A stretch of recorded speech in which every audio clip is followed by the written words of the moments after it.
The following is a fan-based discussion. All materials discussed are property of Toei Inc., Bandai, and Saban Entertainment. Hello, everybody, and welcome back to the Rant-O-Cast. Yep.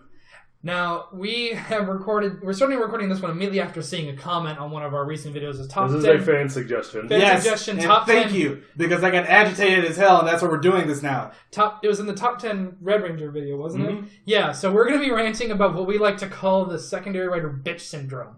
Which, if you don't know what that means, it's whenever a secondary writer is introduced in Kamen Rider, they are shown as being super overpowered and then immediately nerfed to the point of just why. Mm-hmm. So, we're gonna go over some victims of this so-called bitch syndrome. Let's start with G3. Victims of the week. Victims of the week.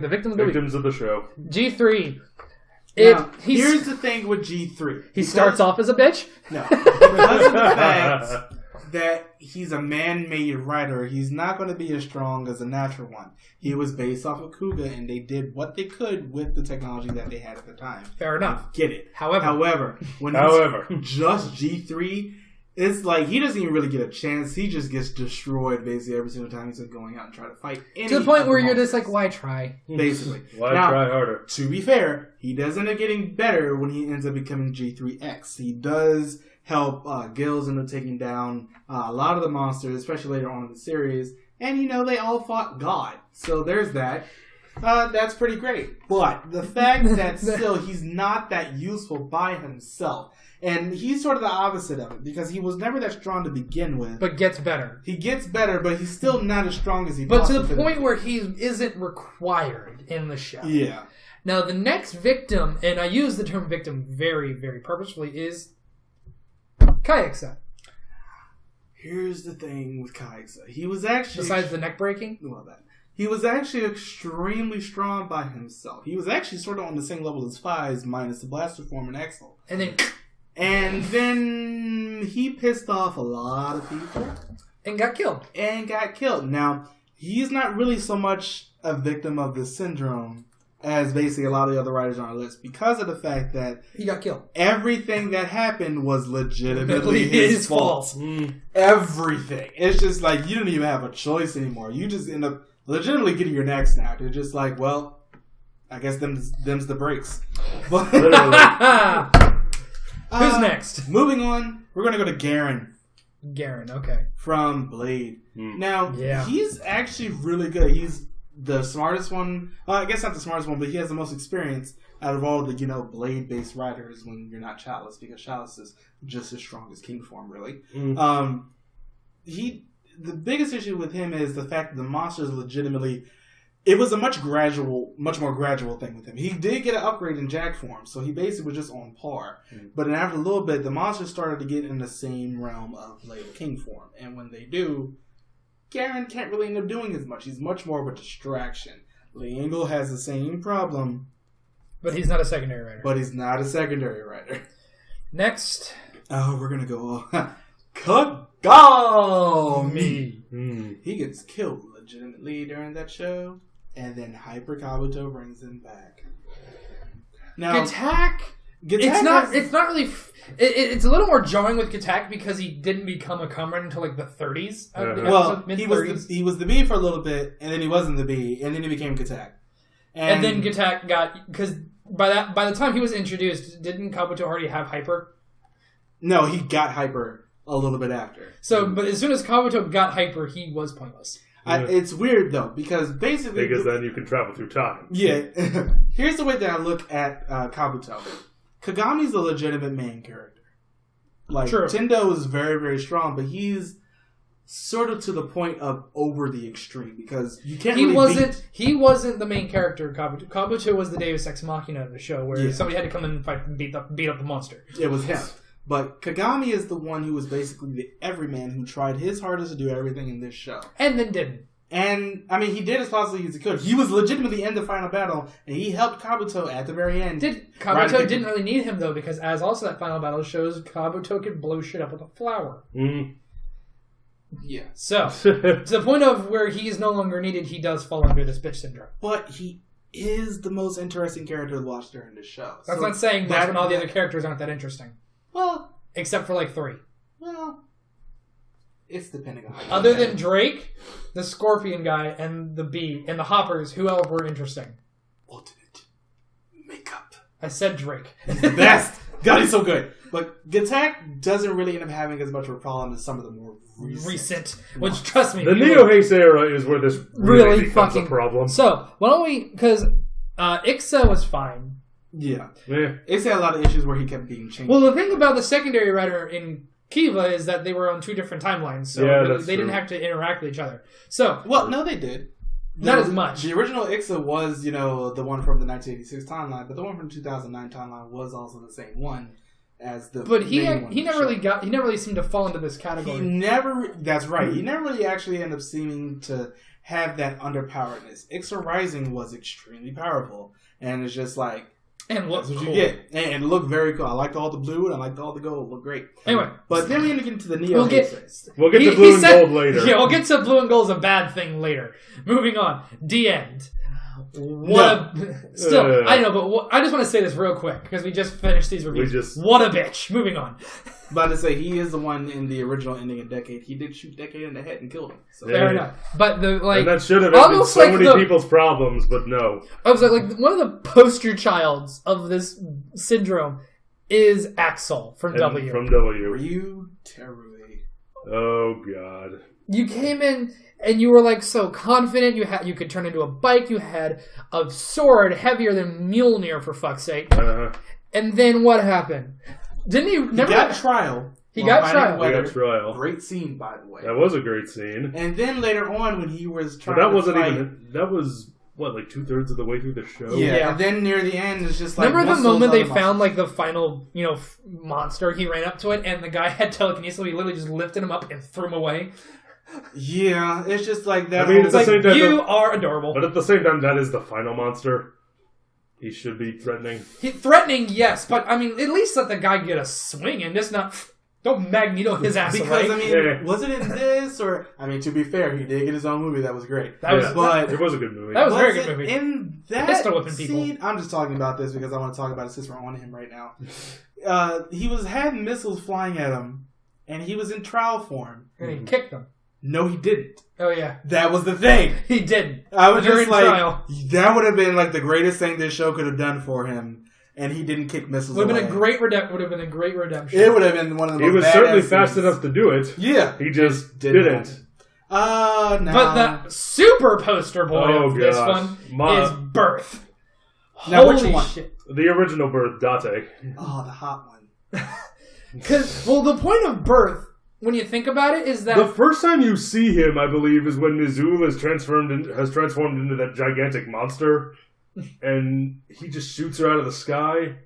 The thing about Birth is that he's and it was something that Oz just could not deal with. And so you're just like, and all of his powers come from microtransactions. From microtransactions, the normal metals. From the regular but metals. He's got a fucking bucket of them with him at all times. So you feel like he's got endless power. But he can't because he has to save up for his brain operation. And so, but then you realize he's only good at fighting the monsters of the week. If a greed or anything with a core metal shows up, he can't do it. Walked on. Yeah.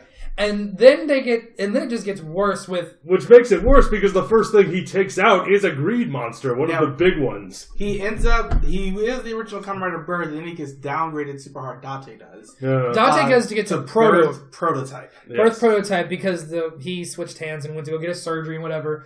Birth prototype is completely pointless because it's just... So much weaker. Yeah. But even Birth gets such bitch syndrome so hard, he has the most useless, stupidest final form. Shameless plug of our top 10 worst Kamen Rider final forms here. Yeah. Birthday. Kamen Rider Birthday it drains his energy while he's using it. It costs a lot of metals to do. And he only used it once. And he only used it like once or twice. There's only one Kamen Rider who got it worse than him, and we will get there.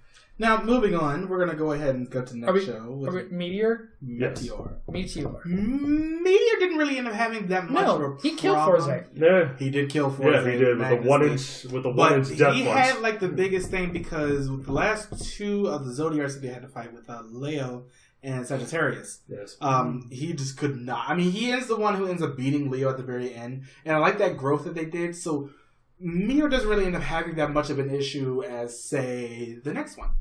Let's not keep them in suspense for any longer. Next one. Kamen Rider Beast. The worst secondary writer in Kamen Rider history. I hate him. Terrible character. I hate this punk so much. It's so bad because it's terrible character. He comes in, he kicks ass. Yeah. And that's He's fine. able to walk through not only the regular minions, but the monsters as well. He doesn't have a cool catchphrase. He likes to put his name. No, he does. It's lunchtime. No, that's his catchphrase. The best catchphrase out of basically every writer ever is Kamen Rider Zero does actually. Origa kanari sugoi.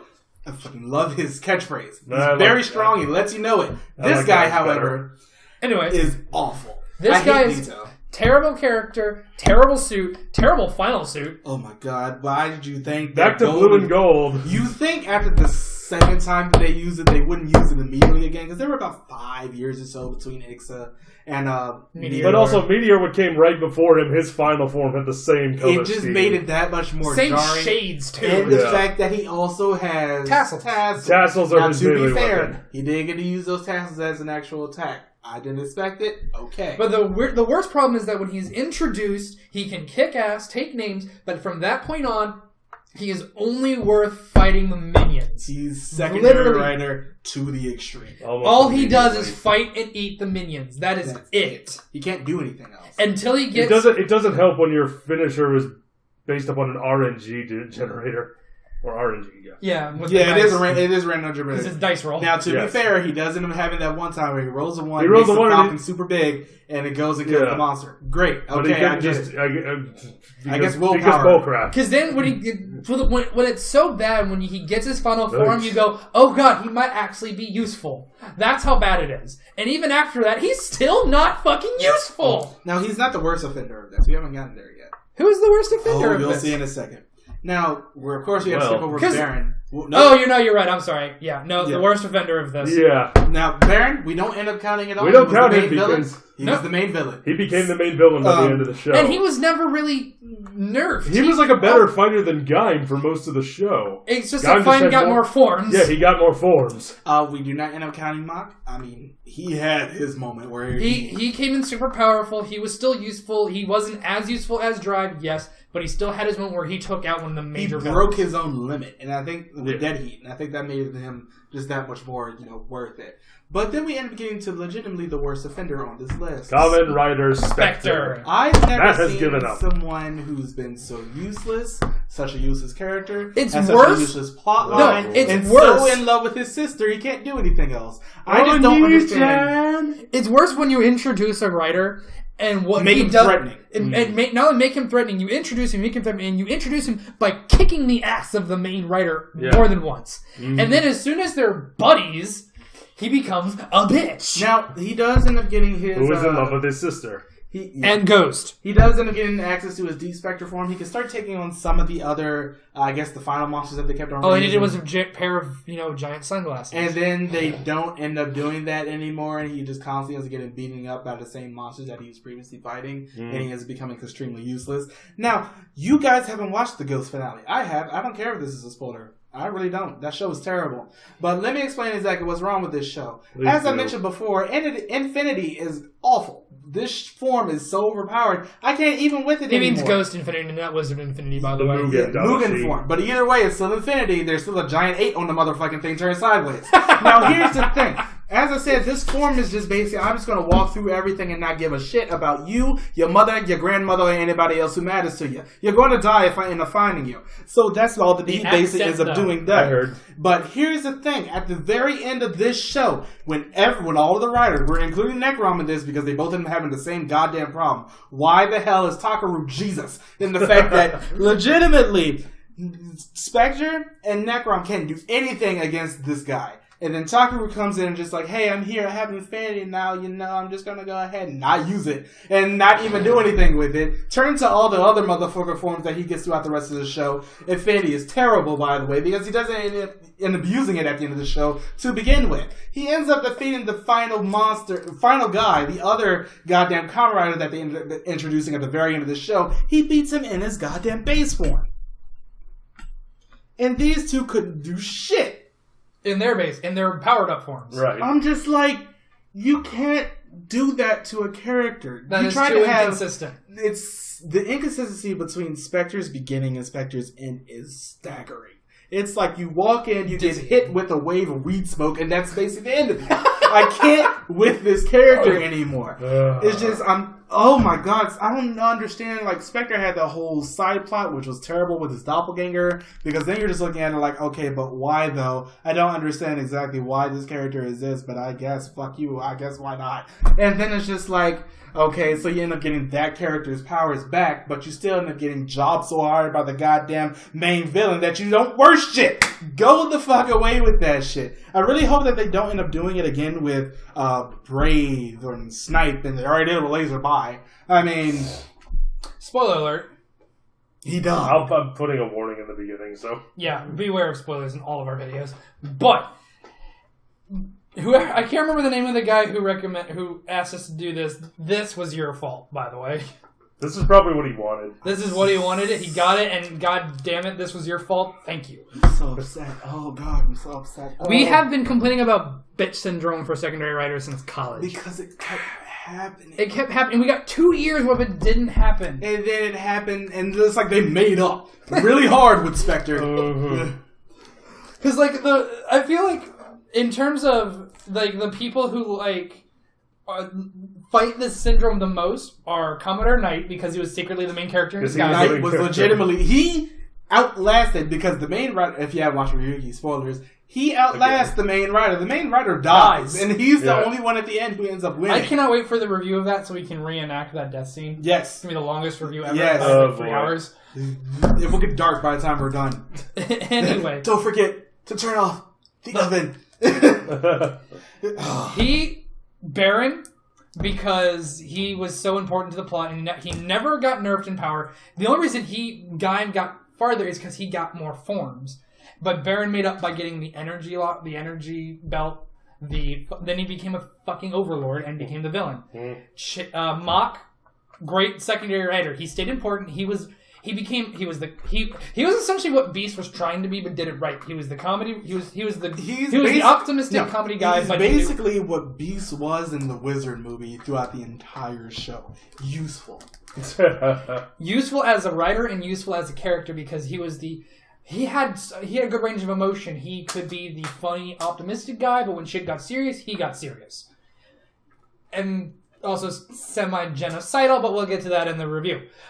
But these were great characters that, matched their respective primary writers. And then we went to Spectre, who I'm pretty sure had to be taking estrogen at this point. No offense, don't mean to offend anybody if there are women watching the show, but for God's sakes, grow a pair. Yeah, I mean, it's just like, this is what you don't do with a character who you want to be powerful, and then turns out to be absolutely bullshit. But that is our rant. I think we've said all that needs to be said. We've ranted for almost 20 minutes about this. I think we've done enough, don't you? I'm okay. You sure? He'll be fine. He's got He should poke his cheeks again and see what happens. Nope. I made that mistake once. But anyway, as always, like and subscribe. Thank you for joining the Tokucast. Be sure to like and subscribe. Thanks again for joining the Rant-O-Cast. If you got a suggestion for a topic you want him to go ballistic on again, please put in the comments. Go like our Facebook page, but we will see you guys next time. Bye, everybody. Bye. So sad.